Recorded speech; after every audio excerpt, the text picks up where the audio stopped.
Hey everyone, this is Brian from Motive Training, and today I'm going to explain how to set up a shoulder sleeper position internal rotation stretch. So we are going to try to get the shoulder to open up in this position more, and we're simply going to do that in a side lying position, which is the easiest and most efficient way of doing that. It's also the way that you will create the greatest amount of stretch on that shoulder, so that is why you're doing it.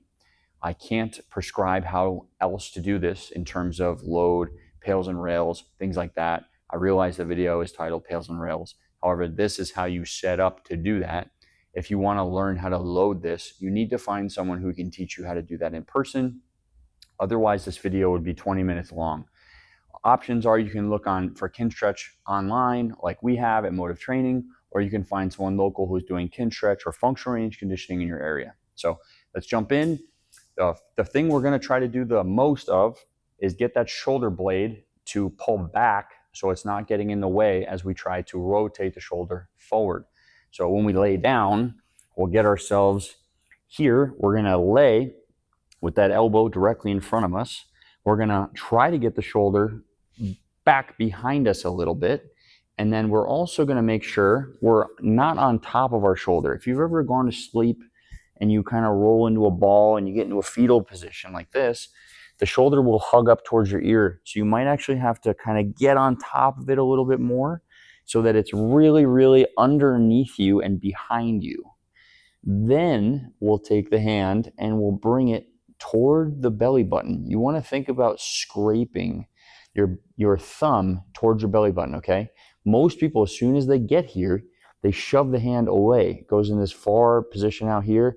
You can see that I'm not really feeling a stretch here. You can play with where your stretch is, but the closer to 90 degrees from your forearm to your upper arm, the more stretch you'll feel.